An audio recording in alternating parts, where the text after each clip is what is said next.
आज का हमारा टॉपिक है प्रकाश संश्लेषण या फोटोसिंथेसिस। यह वह प्रक्रिया है जिसमें हरे पौधे अपना भोजन बनाते हैं या हरे पौधों द्वारा भोजन बनाने की जो प्रक्रिया है उसे प्रकाश संश्लेषण कहते हैं।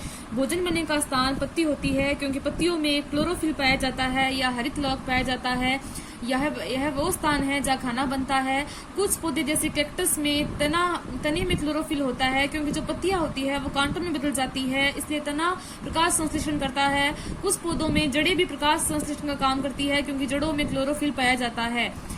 प्रकाश संश्लेषण के लिए 4 आवश्यक तत्व होते हैं जिनके बिना प्रकाश संश्लेषण नहीं हो सकता। पहला, प्रकाश यानी बिना लाइट के प्रकाश संश्लेषण नहीं होगा और पौधा भोजन नहीं बना पाएगा और वह मुरझा जाएगा। दूसरा है क्लोरोफिल, जिसे हरित लौक भी कहा जाता है, जो मुख्यतः पत्तियों में पाया जाता है। तीसरा है पानी और चौथा है CO2 या कार्बन डाइऑक्साइड, जिसे पौधे हमारे बाह्य वातावरण से लेते हैं। प्रकाश संश्लेषण की जो समीकरण है वह है 6CO2 plus 12H2O arrow 6C6S12O6, अर्थात इसमें 6 अणु CO2 के यूज में आते हैं, 12 अणु H2O के यूज में आते हैं। हरित लवक में ये संपूर्ण प्रक्रिया होती है। Hµ यानी ये प्रकाश है या प्रकाश की आवृत्ति है। CO2 और H2O से C6H12O6 यानी कार्बोहाइड्रेट बनती है जिसे ग्लूकोज बोलते हैं। इसके साथ ही ऑक्सीजन निकलती है। यही ऑक्सीजन हम श्वसन के रूप में ग्रहण करते हैं। इसका मतलब ये है कि यदि प्रकाश संश्लेषण नहीं होगा या पौधों की संख्या घट जाएगी तो ऑक्सीजन नहीं निकलेगी और हमारे वातावरण में ऑक्सीजन की कमी होगी। इसीलिए बोलते हैं कि ज्यादा से ज्यादा वृक्ष लगाने चाहिए। ये प्रकाश संश्लेषण के समीकरण है। यदि इसी समीकरण को अपन उल्टा कर दे तो ये श्वसन की समीकरण हो जाएगी, क्योंकि श्वसन वो प्रोसेस होती है जिसमें ये कार्बोहाइड्रेट या खाना होता है वो टूटता है और उसके टूटने से एनर्जी निकलती है। इसी एनर्जी का उपयोग हम चलने फिरने में करते हैं।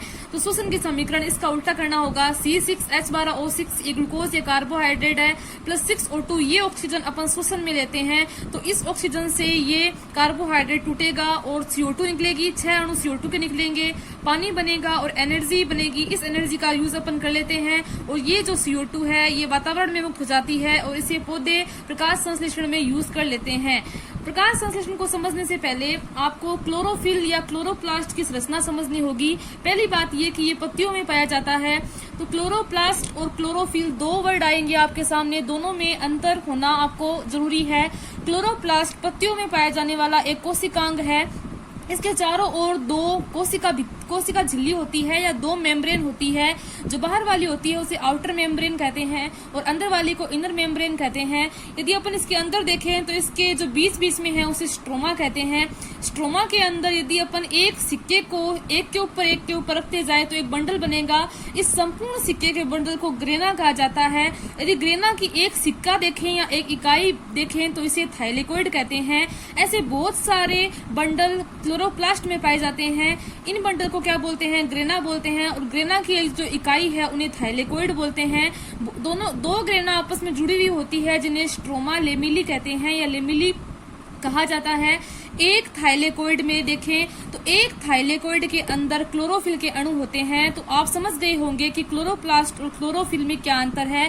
क्लोरोप्लास्ट संपूर्ण कोशिकांग है। इस संपूर्ण कोशिकांग में ग्रेना पाई जाती है। बंडल की एक इकाई को बोलते हैं थाइलेकोइड और थाइलेकोइड के अंदर क्लोरोफिल का अणु होता है। यह क्लोरोफिल का अणु प्रकाश को ग्रहण करता है और प्रकाश को ग्रहण करने के बाद प्रकाश संश्लेषण की प्रक्रिया है जो आगे बढ़ती है। याद रखिएगा कि एक थाइलेकोइड में लगभग 230 क्लोरोफिल के अणु होते हैं। अब हम प्रकाश संश्लेषण की क्रियाविधि डिटेल से पढ़ेंगे।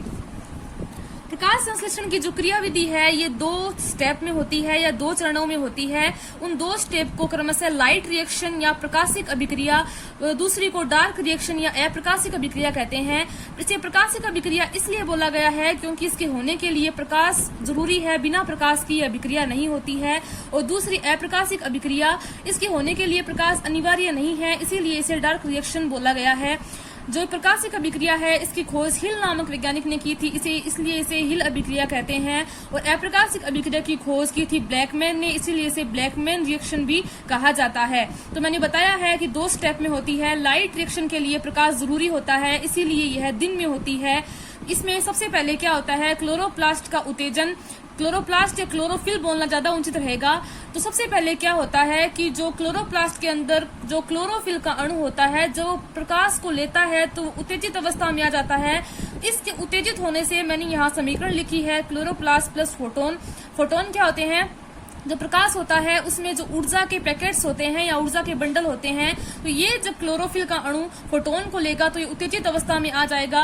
अब दूसरा स्टेप ये होगा कि जब ये उत्तेजित अवस्था में आ जाएगा तो जो जल का अणु होगा वो टूट जाएगा, क्योंकि ऊर्जा निकलेगी। तो ये जल का अणु जब टूटेगा तो इसके टूटने से 4 हाइड्रोजन आयन बनेंगे। यहाँ 2 मैंने जल के अणु दिखाए हैं, हाइड्रोजन आयन बनेंगे, इलेक्ट्रॉन निकलेंगे और ऑक्सीजन गैस निकलेगी। यही वो ऑक्सीजन है जिसे अपन श्वसन में लेते हैं। ठीक है, पहला स्टेप योग हो गया कि क्लोरोप्लास्ट या क्लोरोफिल उत्तेजित होता है। दूसरा जल का टूटना, जल टूटता है प्रकाश की उपस्थिति में, इसलिए इसे जल का प्रकाशिक अपघटन भी कहा जाता है। दूसरा स्टेप ये होता है। तीसरे स्टेप में क्या होता है, ये जो जल के अणु होते हैं वो एक NADP एक अभिकारक होता है, उसके साथ मिलकर NADPH का निर्माण करता है। यह एक प्रकार की ऊर्जा है। इसका पूरा नाम है निकोटिनामाइड एडेनिल डाइन्यूक्लियोटाइड फॉस्फेट। अब हाइड्रोजन आयन का यूज हो गया। इसी प्रकार मैंने दिखाया है कि जल के अणु के टूटने से इलेक्ट्रॉन भी निकले हैं। इन इलेक्ट्रॉन से आगे जाकर ATP का निर्माण होता है। तो मेन बात ये है कि जो ये प्रकाशिक अभिक्रिया है उसमें 2 ऊर्जा बनती है। ये 2 ऊर्जा है ATP एडेनोसिन ट्राइफॉस्फेट और NADPH। इन दोनों ऊर्जा का निर्माण होता है। तो प्रकाशिक जो अभिक्रिया है उसको अपन प्री तैयारी भी कह सकते हैं, क्योंकि इसमें पौधा तैयारी करता है कि जब प्रकाश संश्लेषण होगा तो ऊर्जा की आवश्यकता होगी। और ये ऊर्जा कौन कौन सी होती है, ATP प्लस या NADPH, यानी ऊर्जा का निर्माण होता है। अब हम ये पढ़ेंगे कि डार्क रिएक्शन में क्या होता है। लाइट रिएक्शन का मेन पर्पज यही है कि इसमें ऊर्जा का निर्माण होता है। 2 ऊर्जा बन गई अपने पास, कौन कौन सी, ATP और NADPH। अब हम देखते हैं कि इस ऊर्जा का जो यूज है वो डार्क रिएक्शन में किस प्रकार होगा। डार्क रिएक्शन, पहली बात कि इसकी होने के लिए प्रकाश की आवश्यकता नहीं है। एक बात याद रखिएगा कि जो लाइट रिएक्शन होती है वो ग्रेना में होती है। ये जो बंडल दिखाए हैं मैंने, ये ग्रेना है। और जो डार्क रिएक्शन होती है वो बीच बीच में जो स्थान है स्ट्रोमा, वहां होती है। इसे डार्क रिएक्शन इसलिए नाम दिया गया है क्योंकि इसके होने के लिए प्रकाश की आवश्यकता नहीं है या प्रकाश अनिवार्य नहीं है। इस अभिक्रिया में क्या होता है, जो ऊर्जा बनी है ATP और NADPH, इसका उपयोग करके जो कार्बन डाइऑक्साइड गैस होगी वो कन्वर्ट हो जाएगी किसमें, कार्बोहाइड्रेट में, जिसे C6H12O6 या अपन ग्लूकोज भी बोल देते हैं। अब ये कार्बन डाइऑक्साइड ग्लूकोज में 3 प्रकार से कन्वर्ट हो सकती है। तो इसलिए 3 साइकिल होते हैं, C3 साइकिल, C4 साइकिल या CAM साइकिल। इन तीनों में से एक साइकिल होता है C3 साइकिल। इसका C3 नाम इसलिए दिया गया है क्योंकि जब कार्बन डाइऑक्साइड इसमें ग्लूकोज में कन्वर्ट होगी तो इसके कन्वर्ट होने की प्रक्रिया में C3 साइकिल में जो पहला उत्पाद बनता है उसमें 3 कार्बन परमाणु होते हैं। C3 साइकिल को खोजा था केल्विन नामक वैज्ञानिक ने। इसके लिए उन्हें नोबेल पुरस्कार मिला था। C3 साइकिल में जब CO2 ग्लूकोज में कन्वर्ट होगी तो जो पहला यौगिक बनता है, जो स्थायी होता है, उसे कहते हैं फॉस्फोग्लिसरिक अम्ल। ये जो यौगिक होता है उसमें 3 कार्बन परमाणु होते हैं, इसीलिए इसे C3 साइकिल नाम दिया गया है। ऐसे पौधे जिनमें C3 साइकिल होता है वो 10 से 25 डिग्री सेंटीग्रेड तापमान पर उगते हैं। तो पहला ये चक्र हो गया। और दूसरा है C4 साइकिल, जिसे नाम से स्पष्ट हो रहा है। C4 साइकिल को हैट-स्लेक ने खोजा था, इसीलिए इसे हैट-स्लेक चक्र कहते हैं। इसमें जो पहला स्थायी यौगिक बनता है CO2 से कार्बोहाइड्रेट के कन्वर्ट होने के प्रोसेस में, उसमें 4 कार्बन परमाणु होते हैं जिसका नाम है ऑक्जेलो एसिटिक अम्ल। इसमें 4 कार्बन परमाणु होते हैं, इसीलिए इस चक्र का नाम है C4 चक्र। इसी प्रकार एक तीसरा चक्र भी है जिसे CAM साइकिल कहते हैं। ये साइकिल उन पौधों में पाया जाता है जो मरुस्थल में उगते हैं। इन चक्रों का आप जो डिटेल से स्टडी है वो उन कक्षाओं में करेंगे। धन्यवाद।